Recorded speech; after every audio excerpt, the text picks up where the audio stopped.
All right, my great friends, this is Mr. Davis. This is my second video I'm making on the DBQ. We're just going to kind of go point by point and make videos here for us. Hopefully this is something that will help you out as we prepare for the DBQ. Okay, so I've already made a video on contextualization. So contextualization is like the beginning of your DBQ. Goes in the first paragraph, should come before your thesis statement.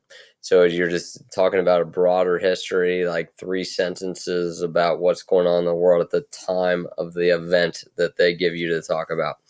So that'll be one point. Now your thesis statement. We've worked a lot on thesis statements. You also get a point for having a correct thesis that responds to the prompt with historical, defensible thesis or claim that establishes a line of reasoning. So our goal, and if you can get this right, you're going to be flying high, because you're going to be pretty fired up, because you're going to be coming out the gate flying. If you know, in fact, like, man, I got a topic that I'm good at. I got some documents that I understand. I'm killing this essay right now. You will know that in the first paragraph. You'll have a good idea of whether or not you think you got 2 out of 2. If you get these first 2 points right, you're going to have a very good shot at getting college credit for this exam. I've talked to some teachers. It's a 5 or it's a 10-point scale. They're thinking 5 or 6 out of 10 is what it's going to take to get college credit. We want to shoot for like 6 to 8. Like, if we can get into the 6 to 8 range, we would be killing it. And the first 2 points, like, you can't get to like a high grade without getting the first 2 points. So I think context is pretty easy, especially with an open notes format. And thesis, if we follow this formula, be pretty easy. Now, all these videos and documents are in the AP test folder that everybody has, and actually I think I allow you to edit it. Probably don't need to edit anything, but you can ask me questions. You can also make your own copy of this. Like, if you want to edit it, just make your own copy. All right, so you might have seen this. So it's a thesis formula, and it says, although X, A plus B, sometimes C, therefore D. And so what we mean by that is, let me just go through. I'm going to delete this real quick. I actually did this video, and then I realized I did it incorrectly, and I spent about 20 minutes of my life I'll never get back because I messed it up. Oh well, just venting here. Okay, so the thesis formula is, although X, A plus B, sometimes C, therefore D. So X is your counter argument. A plus B is your evidence that is going to help boost up your argument. And D is your actual argument. So let me just give you a topic. I'm not even really going to give you a prompt. We're just going to say social distancing. Okay, and my thesis statement, I'm going to get here all kinds of, if it was a social distancing DBQ, you'd have all kinds of medical doctor reviews, graphs about the curve or whatever you see on TV. Okay, so it'd be a DBQ about social distancing. And I'm going to argue that social distancing needs to continue. So what I'll say is, although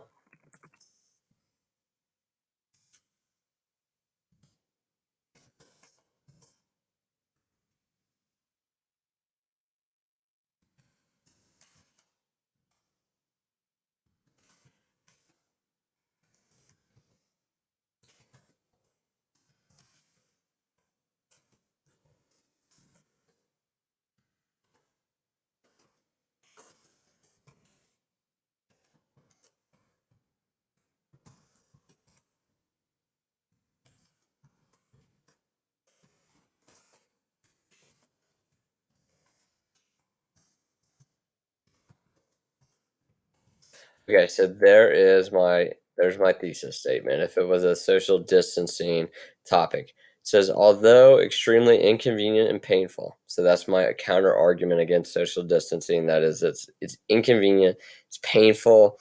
A really good thing would be put economic burden that is put in our country. So that's my counter argument. But here's my evidence that's going to boost up my side. because of the contamination rate of this virus and the burden that it would put on the nation's healthcare system, that's my evidence. Social distancing must continue in the U.S. for another 4 weeks. That is what I'm going to argue. So my paper is going to be why we should continue to social distance for another 4 weeks. So I followed the exact formula, and if they were grading my DBQ essay, that would give me the point there. Now, I shouldn't say like be careful here, but this is a formula. This does not mean like your thesis statement only has to be one sentence. Your thesis statement can be 2 to 3 sentences. What you can do here is like, although X and then A plus B and then another piece of evidence C, you could put a period and then start off your second sentence, therefore, comma, social distancing should continue for the next 4 weeks. So don't get tied into it has to be like a one sentence wham bam thesis statement. It can be a couple sentences.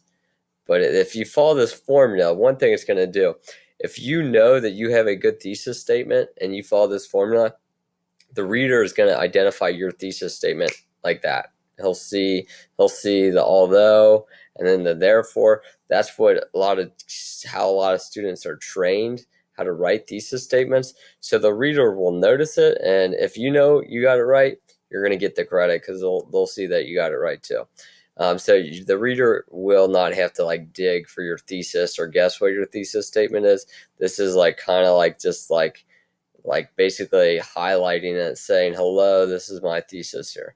So follow that formula, do it correctly with a good, after you get the documents and read the evidence or what's in the documents, you'll be able to come up with a strong thesis statement if you kind of follow the things, follow the format. So this was our spring break practice prompt. I've kind of modified it a little bit. But I basically said, in the 13th century, please analyze the political and economic impact of the Mongols on world history prior to the Age of Exploration. Okay, so first off, answer the question. They will give you 2 things to answer, maybe 3. In this case, it's 2 things. Analyze the political and economic impact of the Mongols. Okay, so that's what they're going to have you answer. So they're going to use probably some type of variation of the spice terms. Like, what was the social impact of the Mongols? What was the cultural impact of the Mongols, etc.?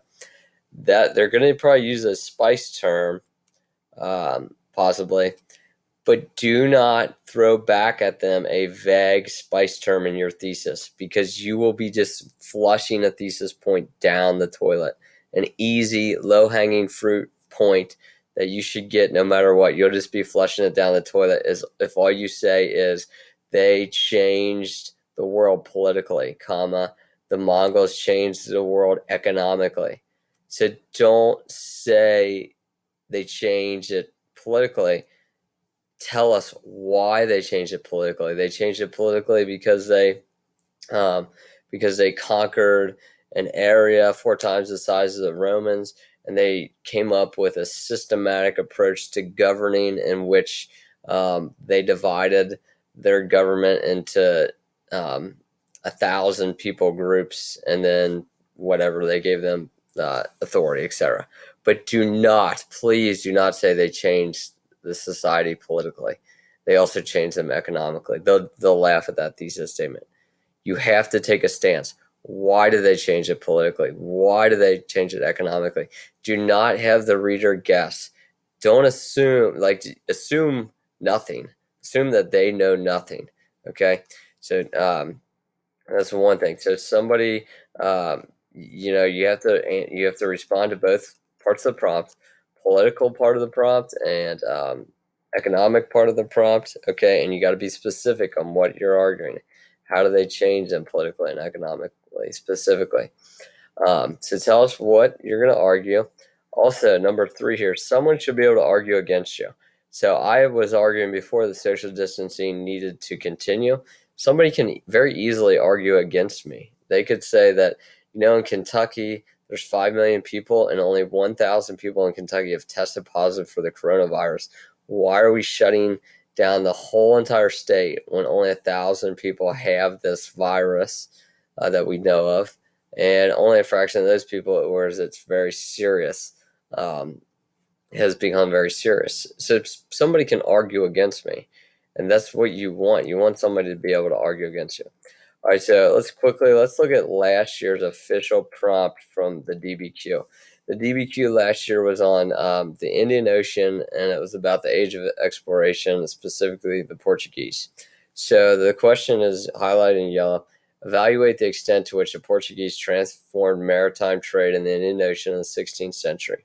Also, just remember to the 16th century, what they mean by that is the 1500s. Because like the first century was 0 to 99, and the second century was 100 to 199, if that makes sense. So what are they asking you?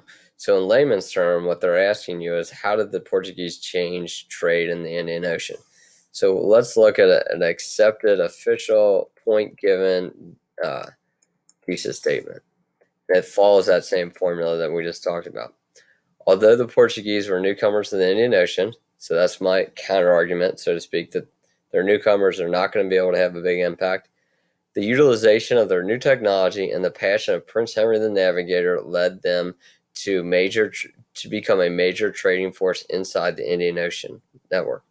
Therefore, the Indian Ocean trade will forever be changed as future Europeans will follow their lead into these uncharted waters. So that was an acceptable thesis statement. You see the although, and then after the although, you see the evidence.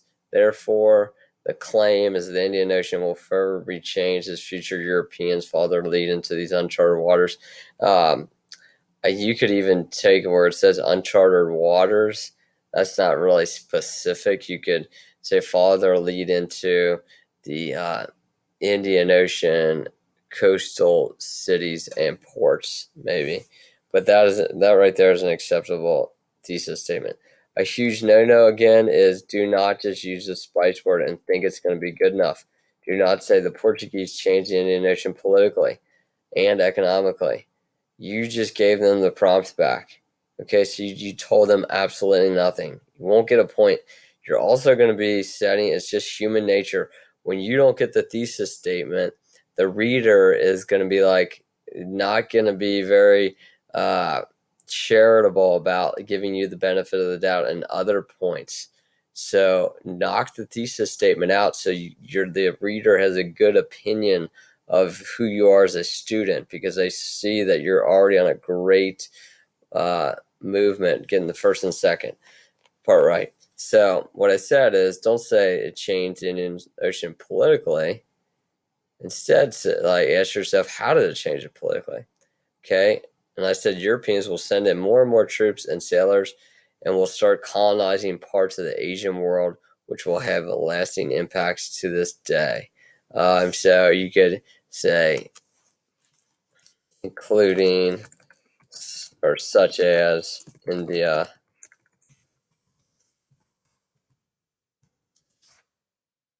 okay, so that was my really concrete facts. And then in terms, if you don't say it changed the Indian Ocean trade network economically. You would expand on that and say, change it in economically because in some areas, local leaders will allow the Europeans to trade with and tax their own people. This will give the Europeans an economic advantage over the many Asian trading partners. Okay, so you see how I took a spice term and I just went more in depth with actual facts. Like, that's a fact that they, in some areas, Europeans were able to tax the Asians because the Asian leaders allowed that to happen. Okay, so that was a fact. So now we have videos on the first two. We're going to do a lot of practice on how to get these first 2 points. We also, when we get to the documents section, we'll talk about how to read and mark up a document quickly because we only have 45 minutes in this DBQ. So that'll be it for this video. Thank you, and I appreciate you watching.